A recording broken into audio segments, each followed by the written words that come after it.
What is up, everybody? JD here. I hope you're doing well today. Got an interesting knife in today to check out, so let's get it.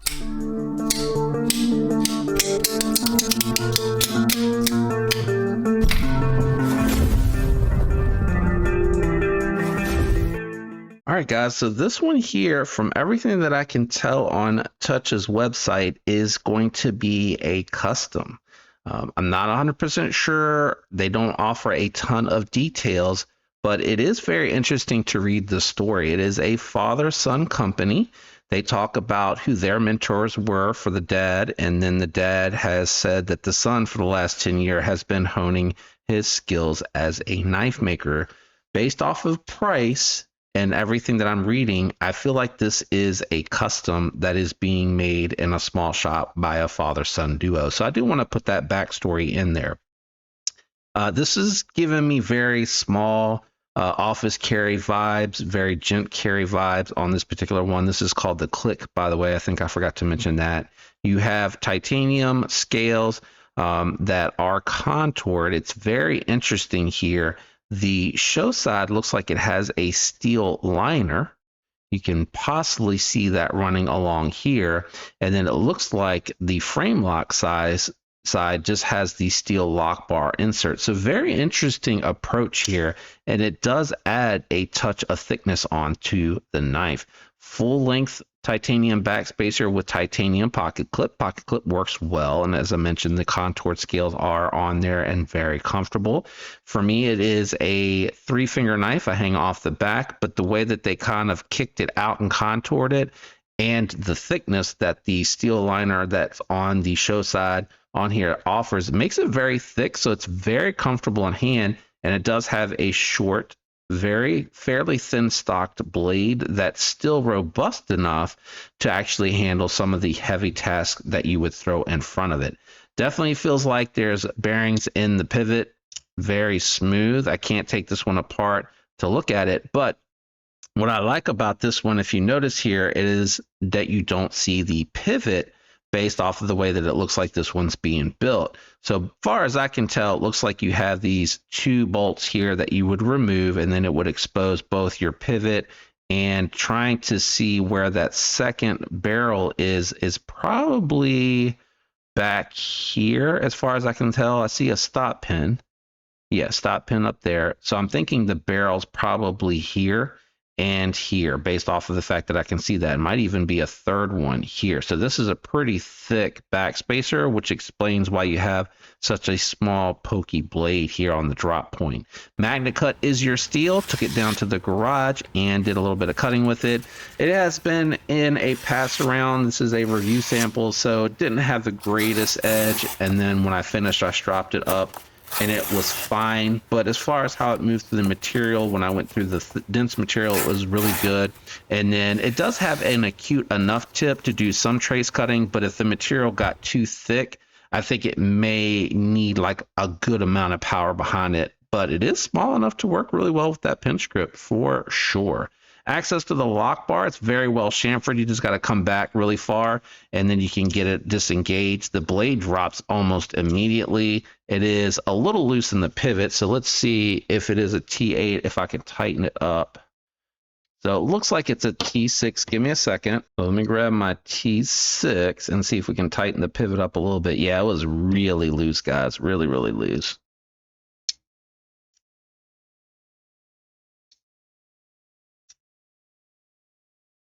Still a little loose. So let me tighten it up a little more. I hate to over tighten these. All right, that feels like it's a little off center now. Yeah, it might be a little too tight. That moved a little off centered still.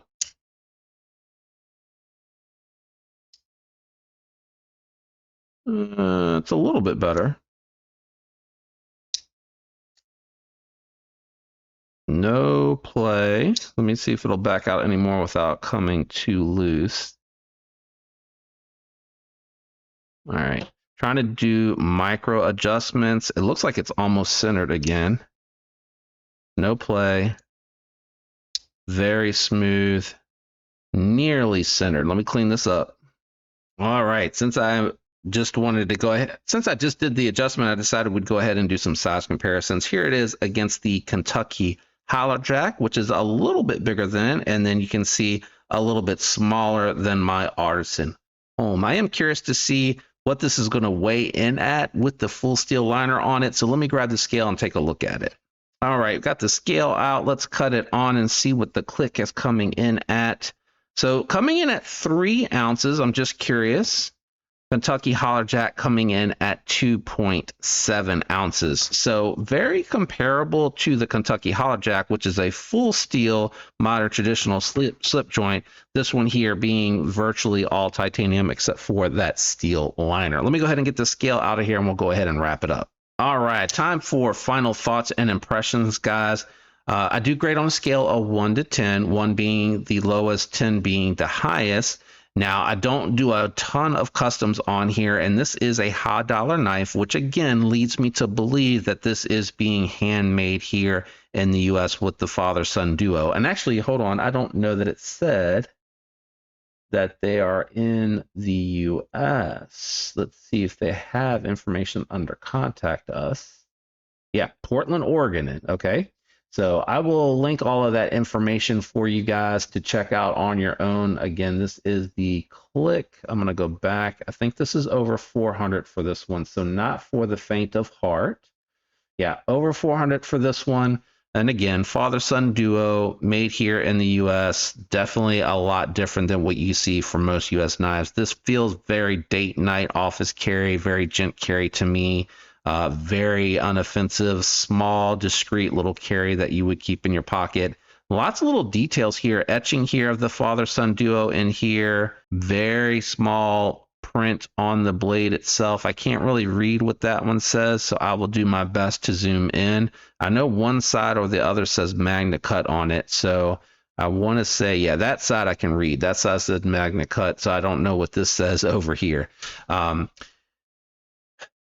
For me, I think I'm going to go, I like the story a little bit more than I like the knife. The knife's a little small for me. I like the thickness of it, but I almost wish it was a little bit taller, almost like a little bit more of a bruiser, so that it also can have a taller, slicier blade to it. They may have other knives that are like that, and I just didn't see those yet because I haven't browsed around outside of the one that I'm reviewing here today. But I think I'm going to go 7.2 on this one. The Magna Cut seems done well. The quality is there. I do like that it's just the 2 screws here with that show side scale over there. I think scale makers would have an easy time making some camo carbon or fat carbons or something like that for a knife like this.